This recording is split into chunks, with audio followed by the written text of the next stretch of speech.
اگر آپ اس چینل پہ نئے ہیں تو اس کو سبسکرائب کر لیجئے اور بیل آئیکن کو پریس کیجئے تاکہ ہماری نئی آنے والی تمام ویڈیوز کی نوٹیفیکیشن آپ کو ملتے رہیں اور آپ ہم سے کنیکٹ رہیں۔ بسم اللہ الرحمن الرحیم۔ خاتون حضرات، میں ہوں اختر عباس اور آپ سب کو میرا سلام پہنچے۔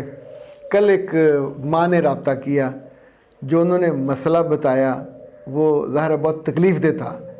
عام طور پہ مائیں اپنے بیٹوں کے جرم پہ پردہ ڈالتی ہیں، اور میری زندگی میں یہ پہلی ماں تھی جس نے اپنے بیٹے کی بیماری اور اس کی بری عادت یا علت کا ذکر کیا اور کہا کہ اس کی شادی ہم کرنے کا سوچ رہے ہیں تو ہم کیا کریں۔ تو میں نے انہیں بہت ہی شدت سے منع کیا کہ اپنے بیٹے کی شادی مت کیجیے گا۔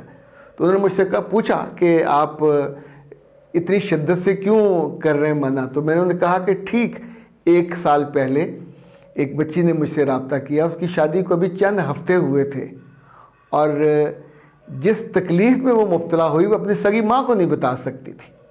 یعنی اس کی پیشاب کی نالی میں پہلے سوزش ہوئی اور ٹھیک 3 سے 4 دن کے بعد وہاں سے پیپ خارج ہونے لگی۔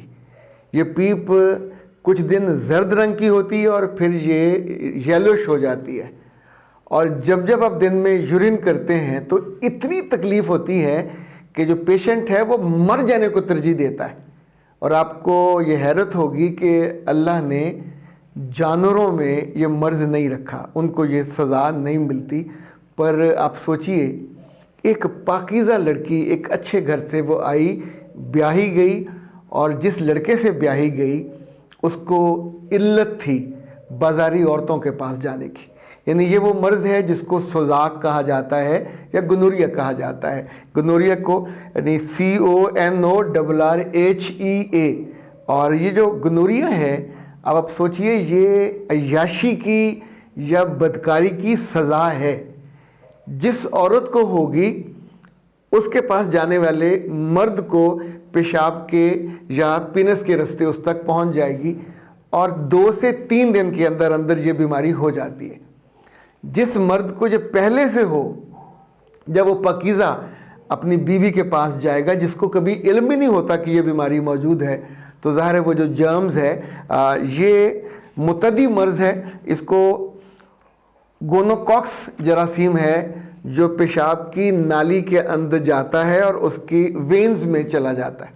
تو گونوکاکس اٹسیلف اتنا ظالم ہے کہ یہ پوری اس وین کو 2 سے 3 دنوں میں افیکٹ کر دیتا ہے۔ تو میں نے اس خاتون سے کہا، آپ اس پاکیزہ اور ایک خاندانی بچی کے درد کا اندازہ کریں کہ چند دنوں کے بعد جب اس نے اپنے سسرال میں اس بیماری کا ذکر کیا تو شی واز بلیمڈ کہ تم کرپٹ ہو اور تم اس بیماری کو ساتھ لے کے آئی ہو، اور تم پاکیزہ نہیں ہو، تم بدکار ہو۔ یعنی اس لیول پہ اس پہ چلا گیا الزام، اور وہ دے ور ناٹ ریڈی کہ اس کی وہ ٹریٹمنٹ کروائیں۔ یہ عورتوں کی کسی بھی بیماری سے زیادہ تکلیف دہ ہے۔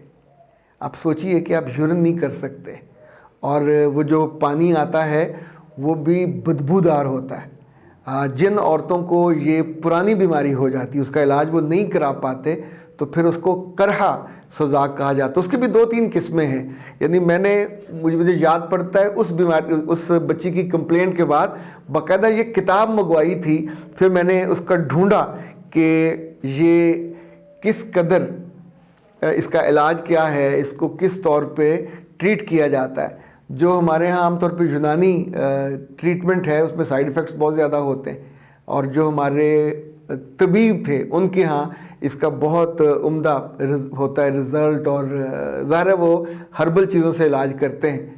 لیکن یاد رکھیے گا، یہ تکلیف اتنی ہوتی ہے کہ پیشنٹ مر جانے کو ترجیح دیتا ہے۔ یہ عورتوں اور مردوں میں دونوں کو ہوتی ہے، اور عورتیں عام طور پہ جو گھر کی عورتیں ہیں وہ بد کردار مردوں کی وجہ سے اس بے وجہ کی سزا کا شکار ہوتی ہیں۔ یعنی ہر وہ مکار اور بدکار مرد اس کا شکار ہوگا۔ جس خاتون کا میں ذکر کر رہا ہوں، ان کو علم تھا کہ ان کا بیٹا اس بیماری کا شکار ہے، چونکہ سم ٹائم یورین کرتے ہوئے اندر سے جسے دکھ سے بندہ دھارتا ہے نا، وہ والی کیفیت ہوتی ہے، اور یہ کیفیت آپ سوچئے کہ یورین رک جاتا ہے. یہ بیماری اگر لمبی ہو جائے عورتوں میں تو صرف پیشاب کی نالی سے یہ جو پچھلے سوراخ تک چلی جاتی ہے، جس میں بعض دفعات تو جو جیسے وہ پھوڑے سے نہیں نکلتے اس طرح کی کیفیت ہو جاتی ہے. اور اگر آپ اس کی فوری کوئی علاج کرانا شروع کرتے ہیں، لیکن تب بھی یاد رکھیے گا جب آپ علاج کرانے بھی جاتے ہو تو شک و شبہ آپ پہ گزرتا کہ پتہ نہیں کیسی عورت ہے. پاکیزہ عورتوں کو، خاندانی عورتوں کو جب وہ میرے پاس شکایت لے کے آتی ہیں کہ ان کے مردوں کو جگہ جگہ بری عورتوں یا بد کردار عورتوں کے پاس جانے کا شوق ہے، تو میں ان کو بلنٹلی کہتا ہوتا ہوں، ورنہ عام طور پہ میرا نقطہ نگاہ یہ ہوتا ہے کہ اپنے میاں کی خدمت کرنے میں آپ کو کوئی کمی نہیں کرنی چاہیے، اس کے ساتھ سونے میں، اس کے ساتھ اسے وقت دینے میں اور میک لو کرنے میں آپ کو رکاوٹ نہیں ہونی چاہیے. پر if he is a criminal minded and he is habitual کہ وہ جاتا ہے ایسی عورتوں کے پاس، کیونکہ یہ جب میں نے پڑھا اس کے بارے میں تو 3 طرح کے مرد عام طور پہ اس کا شکار ہوتے ہیں. ایک وہ جو بدکار عورتوں کے پاس جاتے ہیں، دوسرا وہ جو حائضہ عورت کے ساتھ جمع کر لیتے ہیں، جمع مطلب انٹرکورس کر لیتے ہیں.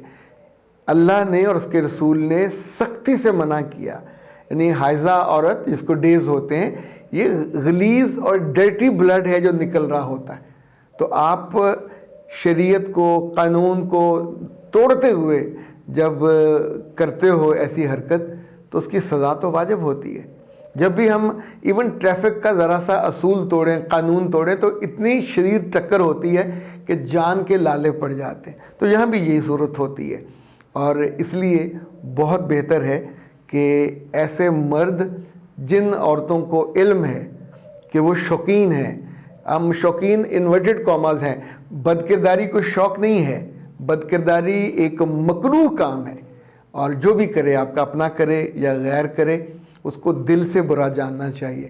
اپنا کر رہا ہو تو یہ کہہ کے کبھی جان نہیں چھڑانی چاہیے کہ مرد ہیں، مردوں کی عادتیں ہوتی ہیں. مرد کھے کھانے جائے تو برا ہے، یعنی سور یا پگ جہاں جو گندگی کرتا ہے، عام حلال جانور وہ نہیں کرتے. اور انسانوں کے لیے جو مسلمان ہیں، اللہ نے، اس کے رسول نے حدیں رکھی ہوئی ہیں ان کے ایمان کی حفاظت کے لیے، ان کی صحت کی حفاظت کے لیے، ان کی جان کی حفاظت کے لیے. تو جب بھی کوئی اس کو، آپ کو ضرور اس بیماری کے بارے میں پڑھنا چاہیے. کوئی کتاب ملے تو بھی، ایون نیٹ سے بھی آپ انہیں کہیں گے تو آپ کو اسپیلنگ میں آپ کو دوبارہ بتا دیتا ہوں، GONORRHEA، اور گنوریا یا سوزاک، اس کو جریان بھی کہا جاتا ہے بعض جگہ، لیکن آپ اسے سوزاک کے طور پہ ہی اس کو کیجیے گا. نیٹ میں وہاں بہت سارے حکماں نے بہت عمدہ ایجوکیٹ کیا ہے، اس کی تفصیل دی ہے. یہ آپ کے لیے یوزفل ہے، اور کبھی کبھی اپنے بچوں کو بتانا چاہیے جب بچے بڑے ہو رہے ہوتے ہیں. انفیکٹ آپ یاد رکھیے گا، لقمہ حرام آپ کی پوری زندگی کو وہ کر دیتا ہے، خیر و برکت سے بے نیاز، اسے اٹھا دیتا ہے. اسی طور پہ جو عمل ہے جو اللہ اور رسول کی بغاوت اور نافرمانی کے ساتھ جڑ جاتا ہے تو اس کی سزا بھی ضرور ملتی ہے.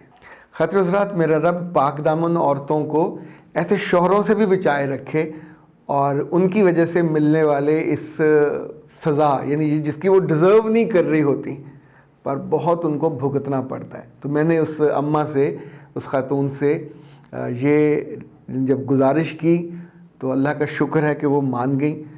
امید ہے اب آنے والے دنوں میں اپنے بیٹے کا وہ علاج کرائیں گے. وہ بے وقوف اپنا علاج کرانے کے بعد اگر رک جائے اس عادت بد سے تو پھر شاید نارمل زندگی گزار سکے، لیکن اگر وہ نہیں رکے گا تو سم ٹائم یہ وہاں سے پھیلتے پھیلتے مرد کے جو لوور پارٹ کے سارے اعضاء ہیں وہ اس کی لپیٹ میں آ جاتے ہیں. اور یہ یعنی آپ سوچیں، ذبح ہوتے ہوئے جانور کے جو ڈکرانے کی آواز ہوتی ہے وہ والی درد ہوتی ہے جب یورین خارج نہیں ہوتا. تو یہ اتنی بڑی سزا ہوتی ہے، بندہ تصور نہیں کر سکتا. تو برے وقت سے بچنا چاہیے. اختر عباس کو اجازت دیجیے. السلام علیکم.